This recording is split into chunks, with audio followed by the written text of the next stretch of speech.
सभापति महोदय, मैं बैठ जाता हूं, आप खड़े होकर के कह दीजिए अग्निवीर व्यवस्था अच्छी है। मैं इस सभा में खड़े होकर कहता हूं, उस राज्य से आता हूं, हिमाचल प्रदेश से, जिसने पहला परमवीर चक्र विजेता मेजर सोमनाथ शर्मा दिए। कारगिल के युद्ध में सबसे ज्यादा शहीद होने वाले हिमाचल प्रदेश के वीर नौजवान थे। 4 परमवीर चक्र विजेता हुए, उसमें से 2 कैप्टन विक्रम बत्रा और सूबेदार संजय कुमार हिमाचल प्रदेश से हुए। और मैं कहता हूं, जी हां, जो लंबे समय से मांग थी 1 रैंक 1 पेंशन की किसी सरकार ने पूरी नहीं की, वो नरेंद्र मोदी जी की सरकार ने यहां पर पूरी की है। और मैं एक बात और कहता हूं, अखिलेश यादव जी सुन ले, अग्निवीर में 100% एम्प्लॉयमेंट की गारंटी है और रहेगी। माननीय सदा साहब अपनी बात। सभापति महोदया, जो मैंने बहुत छोटा सवाल पूछा था, मैं दूसरी बात कहता हूं। अगर ये जो बात आप कह रहे हो, तो आपको जरूरत क्यों पड़ रही कि आपको उत्तर प्रदेश में और प्रदेशों में कोटा देना पड़ रहा है 10%? सभापति महोदय, सभापति महोदय, सभापति महोदय, बैठी सभापति महोदय, जहां तक परमवीर, रुक जाइए,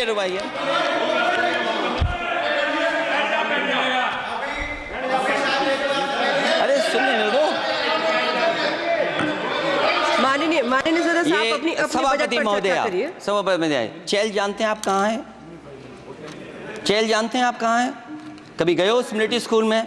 मैं खुद मिलिट्री स्कूल का पढ़ा हूँ। और आप परमवीर चक्र की बात कर रहे हो, तो हम भी तमाम नाम गिना सकते हैं कितने परमवीर चक्र आग्रह कर रही हूँ, आपस में चर्चा न करें। ये सभापति महोदय, सभापति महोदय, मैं आपका बहुत धन्यवाद देना चाहता हूँ कि आपने मुझे बजट 2024-2025 में बोलने का मुझे मौका दिया है। इस सरकार का लगातार ये 11वां बजट है। 11वें बजट के बाद भी नाउम्मीदगी दिखाई दे रही है और सरकार में है तो सरकार के लोग तो अच्छी बात करेंगे ही, न केवल नाउम्मीदगी दिखाई दे रही है, बल्कि जो चेहरों पे खुशी होनी चाहिए थी सरकार बनने के बाद, वो चेहरों पे उतनी खुशी नहीं दिखाई दी।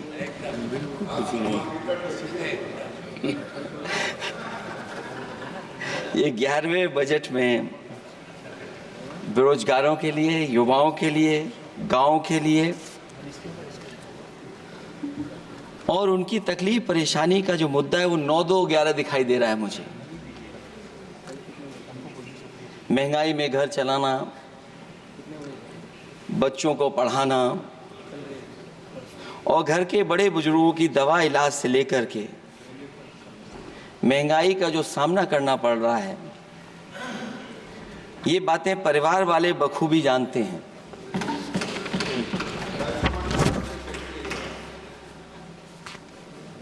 मैं जब सत्ता पक्ष के लोगों के जो आंकड़े देखता हूं और सुनता हूं, अगर इतना सब कुछ 10 साल में अच्छा हुआ है तो आप हंगर इंडेक्स में कहां खड़े हैं? अगर 10 साल बाद भी यही बात सत्ता पक्ष की तरफ से आएगी कि हम कहां खड़े हैं। आपने बड़ा सपना दिखाया make in India. Uttar Pradesh जैसे बड़े स्टेट से सबसे ज्यादा लोकसभा के सांसद चुने जाते हैं। हमें कोई बहुत बड़ा प्रोजेक्ट नहीं मिला, कोई बड़ा प्रोजेक्ट नहीं मिला, प्रधानमंत्री जी मिले हमें। और अगर कोई सभापति महोदय कोई बड़ा प्रोजेक्ट मिला हो 10 साल में, कोई आईएम मिला हो, कोई आईआईटी मिली हो, और जो ट्रिपल आईटी किसी समय पर उत्तर प्रदेश को मिली थी, क्या उसमें क्या सहयोग सरकार की तरफ से हुआ है? न केवल ये संस्थाएं बल्कि गवर्नमेंट जो एजुकेशन की इंस्टीट्यूशंस हैं वो सेंट्रल की तरफ से कौन सी नई आ गई? मेडिकल के क्षेत्र में कोई बड़ा संस्था आई हो?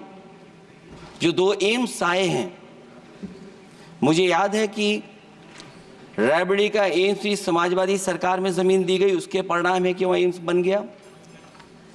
गोरखपुर में भी जो एम्स आया, समाजवादी सरकार थी, जमीन दी गई, तब एम्स आया।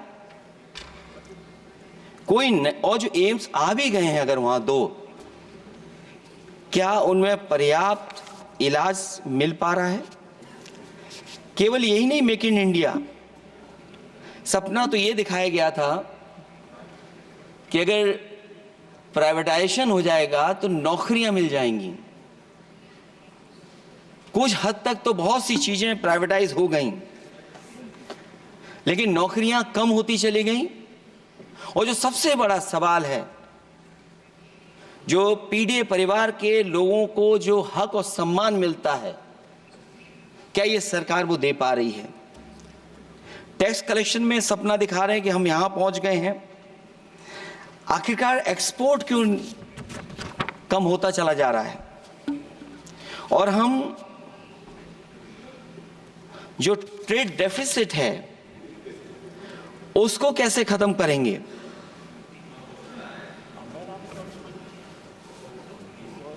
दस साल में अगर हम वहीं के वहीं खड़े हैं और कोई ऐसा कुछ न दिख रहा हो, और परिणाम जो रिजल्ट आए हैं यूपी के, उसमें दिखाई दे रहा है कि आपने कितना काम किया है। सभापति महोदय, अगर ये सब कुछ अच्छा किया होता तो क्या परिणाम ऐसे आए होते? जहां हारे ही नहीं हैं आप, सीटें ही कम नहीं हुई हैं। देश के प्रधानमंत्री जी भी वोट से हारे हैं, वोट से हारे हैं। जो कभी 5 लाख तक जीतना था जिन्हें, या 10 का टारगेट बनाया था, कितने से जीते? तो कम से कम इन चीजों को तो देखें। मैं जब सुनता हूं सत्तापक्ष लोगों को तो मुझे वो लाइनें याद आ जाती कि वो झूठ बोल रहा था, बड़े सलीके से मैं एतवार न करता तो और क्या करता।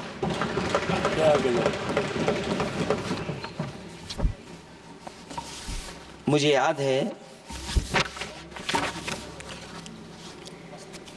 कि देश के प्रधानमंत्री जी ने जनकपुर में एक झंडा दिखाया था और उस बस में 35 लोग बैठ करके अयोध्या आए थे। सभापति महोदय, उस समय भी मैंने मांग की थी कि जहां से जनकपुर से यात्रा शुरू हो रही है और अयोध्या तक बस से लोग आएंगे तो पता नहीं कितने घंटों में आएंगे। मैंने मांग की थी कि वहां से लेकर के अयोध्या तक एक्सप्रेसवे बनना चाहिए, कि कम से कम जो जनकपुर से आए और अयोध्या दर्शन करने आ रहे हैं और बस से आ रहे हैं, कम से कम उनकी तकलीफ परेशानी तो कम होती। जो आप कहते हैं कि एफडीआई बहुत आया है, मैं अभी सुन रहा था, कहा कि टेलीफोन बनने लगे। टेलीफोन बन नहीं रहे हैं, मोबाइल बन नहीं रहे हैं। वो समाजवादी पार्टी के समय पर नोएडा में जो इंडस्ट्रियल पॉलिसी थी, इलेक्ट्रॉनिक पॉलिसी थी, उसके तहत आई थी। वो इंडस्ट्री जितनी आई है उस समय उस पॉलिसी के तहत आई और बन नहीं रहा है, मेक इन इंडिया नहीं हो रहा है। लेकिन जमीन किसने दी है? जमीन किसने दी थी उन लोगों को? बिना जमीन पर हवा में बना दो तो मैं आपका धन्यवाद दूंगा। उस पॉलिसी के तहत वो झूठ बोल रहा था बड़े सलीके से। आप कह रहे हैं कि एफडीआई लाए हैं हम लोग। एफडीआई, अगर पूरे देश का हम एफडीआई देखें तो उत्तर प्रदेश को कितना एफडीआई मिला है? सभापति महोदय, अगर 1% से ज्यादा भी एफडीआई उत्तर प्रदेश को मिला हो तो बताइएगा आप। जो प्रोजेक्ट डिले हो रहे हैं, जिसकी वजह से कॉस्ट ओवररन हो रही है, उसका जिम्मेदार सभापति महोदय कौन है? डबल इंजन की सरकार है। लखनऊ में भी सरकार आपकी है, दिल्ली में भी सरकार आपकी है। आखिरकार ऐसा क्यों हो रहा है? और आज ही जब सदन में सभापति महोदय हम लोग आए हैं तो एक और रेल एक्सीडेंट की खबर सुनी है। जब से ये सरकार आई है, रेल एक्सीडेंट्स और पेपर लीक में कंपटीशन चल रहा है कि कौन आगे जाएगा।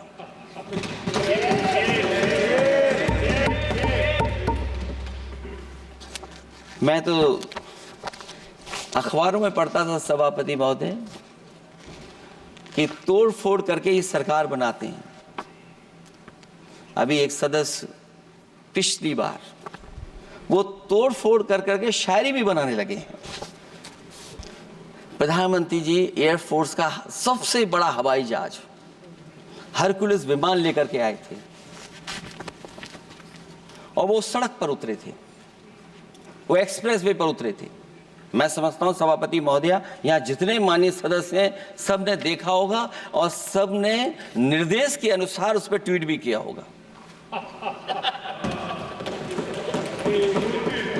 वो जो एक्सप्रेसवे अगर किसी ने बनाया था सभापति महोदय, जो डिजाइन, टेक्नोलॉजी का पार्ट, अलाइनमेंट, वो समाजवादियों की देन थी, वो आपकी देन नहीं थी।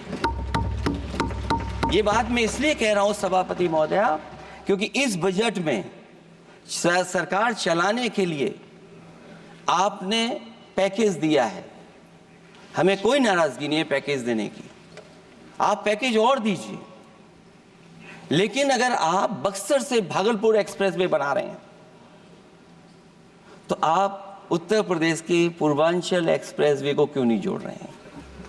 और मैं तो कहूंगा आपसे कि केवल अगर आप 25 किलोमीटर जोड़ देंगे, जहां पूर्वांचल एक्सप्रेसवे रुक गया था, केवल 25 किलोमीटर आप जोड़ देंगे तो दूसरे काम को अपना जो बनाते हैं, आप ये कह पाएंगे कि दिल्ली से लेकर के आपने भागलपुर तक एक्सप्रेसवे दिया है।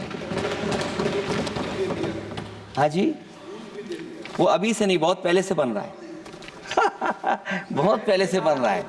मैं ये नहीं कहना चाहता कि क्या दिया आपने, मैं ये कहता हूं कि अगर आप बक्सर से भागलपुर एक्सप्रेसवे दे रहे हैं केवल बिहार के लोगों को खुश करने के लिए, मैं उससे सहमत हूं कि आप बिहार की तरक्की के लिए एक्सप्रेसवे दें, लेकिन जो पखनपुरा, जो आखिरी गांव है जहां पर छूट गया है, वहां से आप क्यों नहीं जोड़ रहे हैं?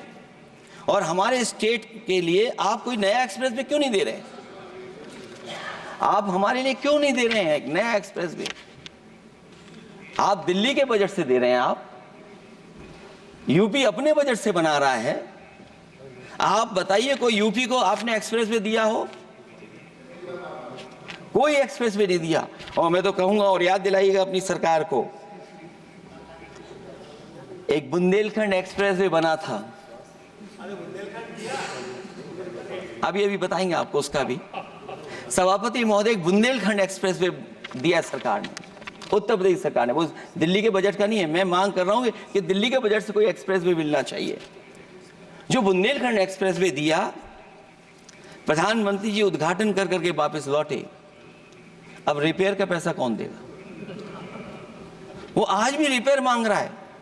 सभापति महोदय, कोई कल्पना कर सकता है कि नया एक्सप्रेसवे बना हो जिसका प्रधानमंत्री जी ने उद्घाटन किया हो, वो आज रिपेयर मांग रहा हो?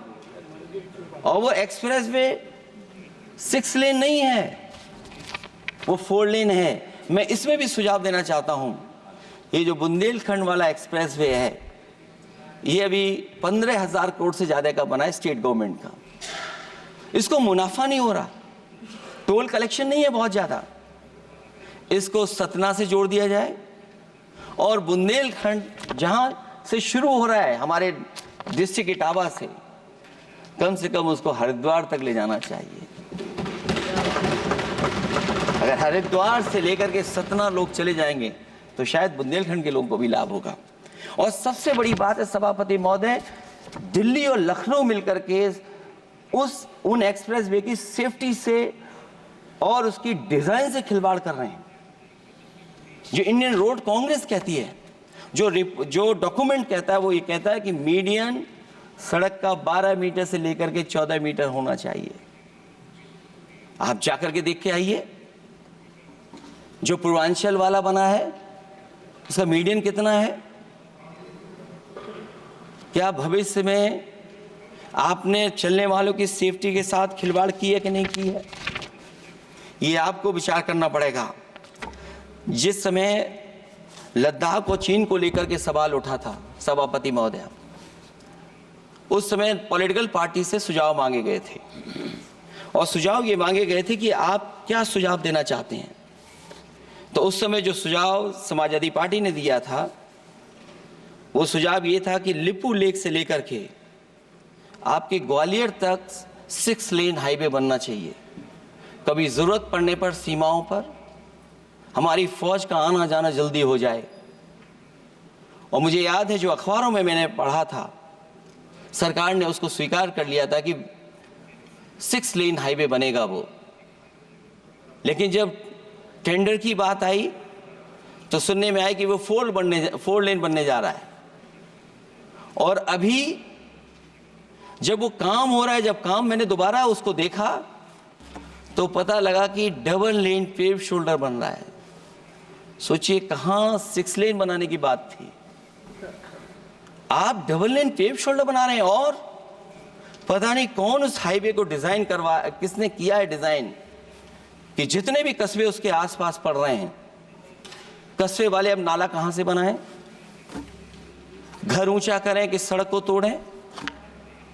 बहुत सारे कस्बों को वो समस्या के संकट में डाल दिया है सरकार ने।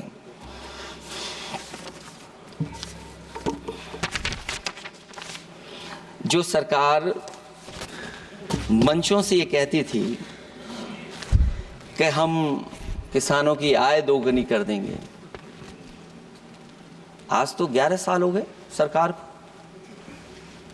किसान की आय दोगुनी हो गई क्या सरकार बताए? और अभी मैं बहुत सारे माननीय सदस्यों को जब सुनता हूं तो वो कहते हैं कि हम एमएसपी दे रहे हैं। अगर आप एमएसपी दे रहे हैं तो उसकी कानूनी गारंटी क्यों नहीं दे रहे हैं? आप कानूनी गारंटी दीजिए। और फिर कई बार सुनने को मिलता है कि हॉर्टिकल्चर क्रॉप्स के लिए आप क्या कर रहे हैं, उसके एमएसपी की कब तैयारी करेंगे आप? और फिर आय दोगुनी में आप कितना देंगे किसान को? जो पिछले बार बजट में कहा गया था कि एग्रीकल्चर इंफ्रास्ट्रक्चर के लिए 1 लाख करोड़ देश को मिलेगा। अगर 1 लाख करोड़ देश को मिला होगा एग्रीकल्चर इंफ्रास्ट्रक्चर को, तो कम से कम यूपी का शेयर कुछ तो रहा होगा। सभापति महोदय, सरकार ने अगर एक भी मंडी बनाई हो तो बता दें। हाँ, ये अलग बात है कि अगर आप कोई चीज सुधारने के लिए कोई परिवर्तन कर रहे हैं, स्टोरेज के लिए किसी को पहले ही बता दे रहे हैं, वो बात अलग है। लेकिन किसान कहां जाएगा जहां उसको रेट मिलेगी? और फिर ये इस बजट में कहा जा रहा है कि हम 109 high yielding and climate resilient varieties लाएंगे। तो सभापति महोदय, हम अपने माननीय मंत्री से कहेंगे कि वो ग्लोबल वार्मिंग के लिए जो आप काम पिछले कितने वर्षों से कर रहे हैं, क्या हुआ उस ग्लोबल वार्मिंग का? COP21 में भी आप हुआ है, G20 में भी आपने आश्वासन दिया और कुछ नहीं किया, तो आपको क्या लाना पड़ रहा है? 109 high yielding and climate resilient varieties. आप मुझे बताओ, किसान पर कब तक पहुंचाओगे आप? और उसको पहुंचाने के लिए आपके पास क्या इंतजाम है? और फिर दूसरे पैराग्राफ में फिर बदल जाते हैं आप। अभी आप बात कर रहे हैं रेजिलेंट वैरायटीज की, और फिर आप कह रहे हैं कि हम नेचुरल फार्मिंग को बढ़ावा देंगे। सभापति महोदय, इस सरकार बताए कि रेजिलेंट क्रॉप सीड्स कब तक पहुंचा देंगे, उससे लाभ किसानों को कैसे मिलेगा? और फिर नेचुरल फार्मिंग जो अभी भी कर रहा है किसान कई जगह पर, उसके लिए क्या अलग से पैकेज है आपके पास बजट में? आपने तो केवल सभापति महोदय एक चीज सीखी है पार्ले जी बिस्किट से, महंगाई और मुनाफा। इस सरकार ने 10 साल में डीएपी की बोरी को, खाद की बोरी को छोटा कर दिया। इससे और ज्यादा छोटा मत करना आप। और आपने डीएपी, जब किसान डीएपी लेने गया तो सरकार ने कहा कि बिना नैनो यूरिया के आप नहीं मिलेगा आपको। मैं सरकार से जानना चाहता हूं कि नैनो यूरिया से क्या लाभ पहुंचा है किसानों को, ये बताइए। नैनो यूरिया से क्या लाभ पहुंचा है सरकार बताए।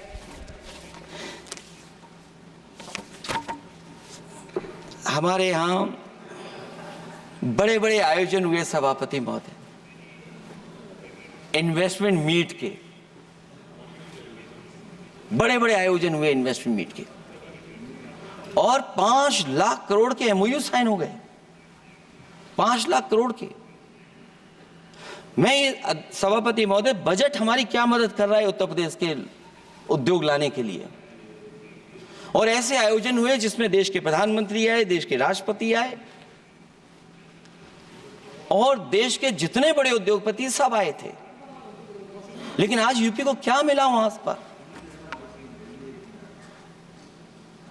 किसानों के लिए एग्रीकल्चर सेक्टर में बड़े बड़े एमओयू हुए, लेकिन आज जमीन पर कुछ नहीं दिखाई दे रहा है।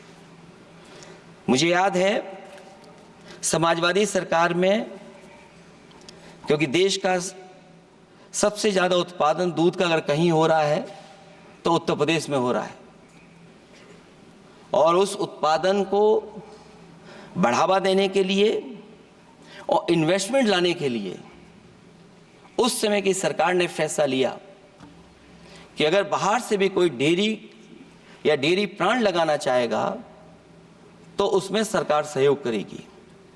और परिणाम यह हुआ कि गुजरात की 3 अमूल प्लांट लग गए यूपी में। तो मैंने उद्घाटन किए, एक डेयरी से हुआ तो देश के प्रधानमंत्री जी ने किया। लेकिन उसके बाद कोई नया प्लांट आया हो तो बता दें। जो अमूल से पुरानी संस्था है, क्या उसका सहयोग कुछ करेंगे आप लोग? क्या आप पराग का सहयोग करेंगे कुछ? न केवल दूध उत्पादन में उत्तर प्रदेश आगे है, बल्कि चीनी में और गन्ने की पैदावार में भी कभी आगे कभी पीछे होता है। किसानों को भरोसा दिलाया गया था कि उनकी भी आय दोगुनी हो जाएगी, उनको भी बहुत सुविधाएं दी जाएंगी, बिजली फ्री दी जाएगी। सभापति महोदया, उन्हें फ्री बिजली नहीं दी सरकार। यह आश्वासन था आपका। और आज अगर उत्तर प्रदेश पिछड़ इसलिए रहा है क्योंकि सबसे महंगी बिजली अगर कहीं कोई पा रहा है तो उत्तर प्रदेश पा रहा है। और मुझे याद है, क्योंकि बात ये मुझे इसलिए कहना चाहिए, बीजेपी के एक विधायक जो सबसे बुजुर्ग थे, वो देश के प्रधानमंत्री जी के क्षेत्र में बिजली 24 घंटे आए, उसके लिए वो धरने पे बैठ गए थे।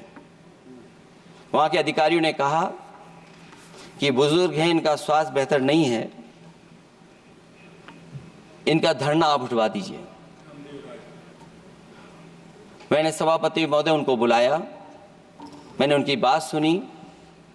उन्होंने कहा कि प्रधानमंत्री जी के क्षेत्र में 24 घंटे बिजली होनी चाहिए। उसी दिन मैंने फैसला ले लिया कि प्रधानमंत्री के क्षेत्र में 24 घंटे रहेगी बिजली। और मैंने उससे मांग की सभापति महोदय कि उत्तर प्रदेश देश के प्रधानमंत्री को बनाने में सबसे बड़ा सहयोग किया है, इसका कम से कम बिजली का कोटा तो बढ़ जाए यूपी का। वो 8 साल हो गए, उत्तर प्रदेश ने देश के प्रधानमंत्री को तो दे दिया, लेकिन अभी तक बिजली का कोटा नहीं बढ़ा। हमें उम्मीद है 11 शुभ होता है, इस 11वें बजट में कुछ तो सुविधाएं ऐसी उत्तर प्रदेश को दी जाएंगी जिससे वहां के लोगों को लाभ पहुंचे, मदद पहुंचे।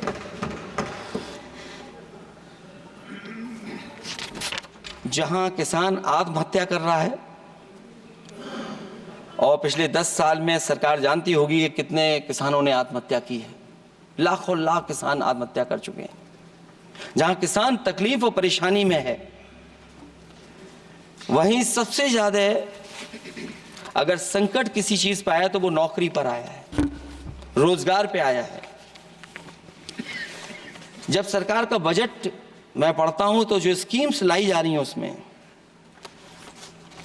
क्या ये स्कीम नौजवान को पक्की नौकरी दिलाएगी? क्या इन स्कीम से 5,000 रुपए देकर के आप नौजवान का भविष्य बनाना चाहते हैं? आप क्या दे रहे हैं आप? और मुझे तो ये लगता है कि जो वर्क फोर्स आप बना रहे हैं ट्रेनिंग देकर के सरकार के पैसे से, अंतोगत्वा इनको भी एक्सप्लॉइट वही लोग करेंगे, उद्योगपति। आखिरकार जब इतनी टेक्निकल, इतनी ट्रेन फोर्स होगी तो आप ये मुझे बताइए कि उसके भविष्य क्या होगा। अगर इतने बड़े पैमाने पे आप ट्रेनिंग करा रहे हो, सरकार का बजट उसमें खर्च हो रहा है, तो सभापति महोदय उनका भविष्य क्या होगा? 5 साल के बाद। और जो अग्निवीर वाली नौकरी है, सभापति महोदय, कोई भी नौजवान जो फौज के लिए तैयारी करता है वो कभी स्वीकार नहीं कर सकता। जब पहली बार ये स्कीम आई थी अग्निवीर, उस समय बड़े बड़े उद्योगपतियों से ट्वीट कराया गया था कि अग्निवीर से अच्छी कोई योजना नहीं है, इनको हम नौकरी दे देंगे, हम अपने यहां रख लेंगे।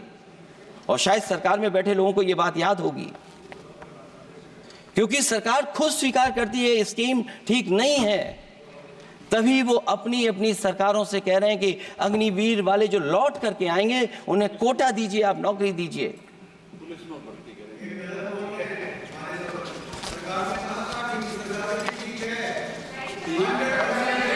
नहीं ठीक है, नहीं ठीक है, नहीं ठीक है। बीजेपी मुख्यालय पे चौकीदार लगाएंगे। सभापति महोदय, मैं बैठ जाता हूं, आप खड़े होकर के कह दीजिए अग्निवीर व्यवस्था अच्छी है। मैं इस सभा में खड़े होकर कहता हूं, उस राज्य से तो हिमाचल प्रदेश से, जिसने पहला परमवीर चक्र विजेता मेजर सोमनाथ शर्मा दिए। कारगिल के युद्ध में सबसे ज्यादा शहीद होने वाले हिमाचल प्रदेश के वीर नौजवान थे। 4 परमवीर चक्र विजेता हुए, उसमें से 2 कैप्टन विक्रम बत्रा और सूबेदार संजय कुमार हिमाचल प्रदेश से हुए। और मैं कहता हूं, जी हां, जो लंबे समय से मांग थी 1 रैंक 1 पेंशन की, किसी सरकार ने पूरी नहीं की, वो नरेंद्र मोदी जी की सरकार ने यहां पर पूरी की है।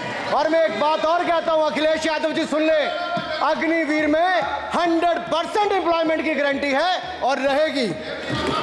माननीय सदा साहब अपनी बात। सभापति महोदय, जो मैंने बहुत छोटा सवाल पूछा था,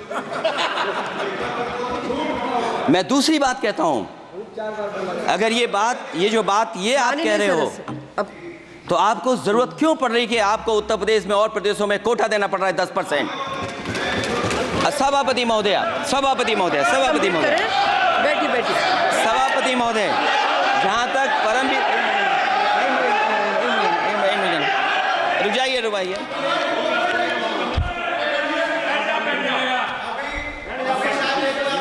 अरे सुनने दो।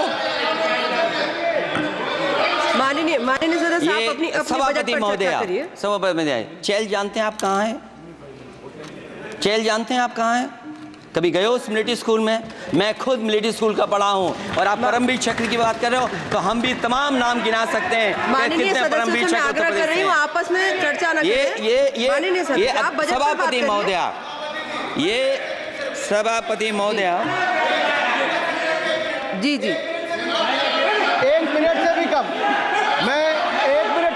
मैं आपके सामने कहना चाहता हूं, ये तो केवल मिलिट्री स्कूल गए हैं। मैं आज भी टेरिटोरियल आर्मी के 124 रेजिमेंट में कैप्टन के रैंक पे अपनी सेवाएं दे रहा हूं। अखिलेश जी, केवल ज्ञान मत बांटिए। राहुल गांधी जी के साथ बैठकर अब वहां बुलाने का झूठ बोलने की आपको आदत पड़ गई। प्लीज बैठिए, प्लीज।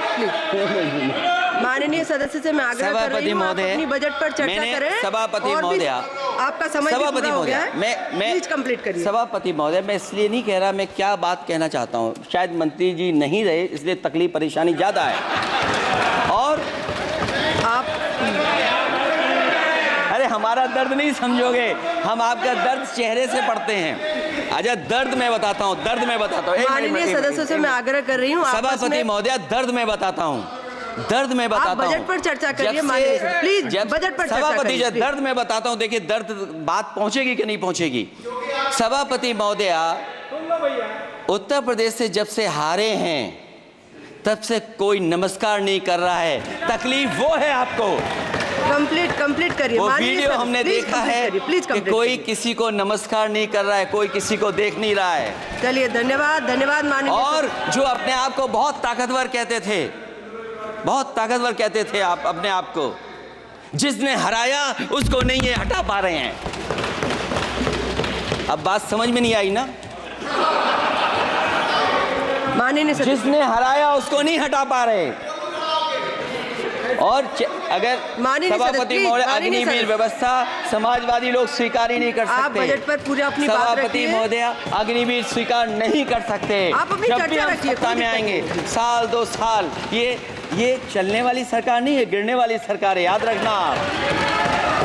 माननीय सदस्य, और देखिए आप क्यों नहीं समझ रहे हो, साइकिल हमारा चुनाव चिन्ह है, साइकिल ही आपको सरकार चलवा रही है। जिस दिन साइकिल हट गई आप कहां बैठे मिलोगे। और दूसरे हमारे साथी हैं जो हमें लेकर के यहाँ लाए थे।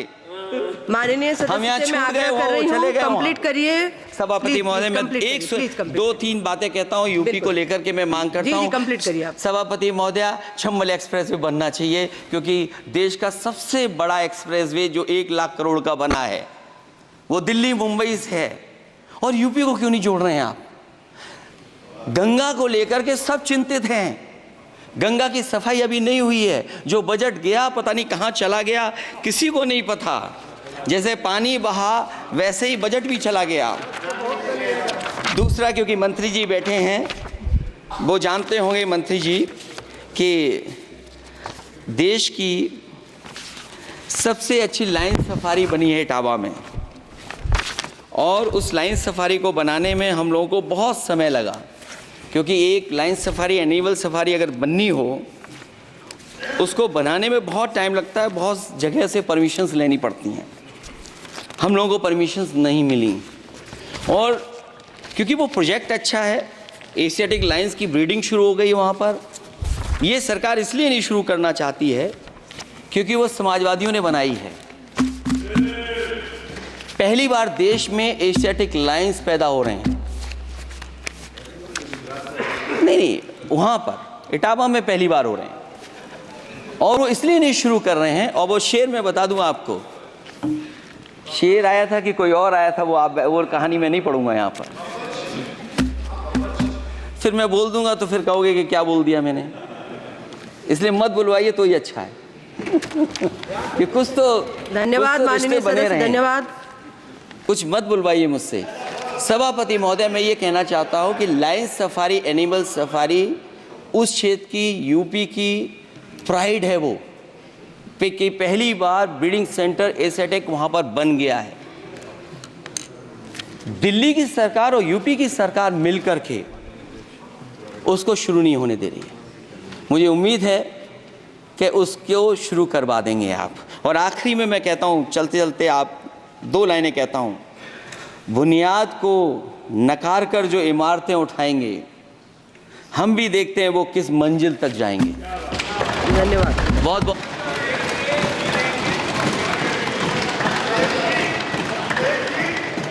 अखिलेश जी, कुछ ज्ञान माननीय विपक्ष के नेता को भी दे दीजिए।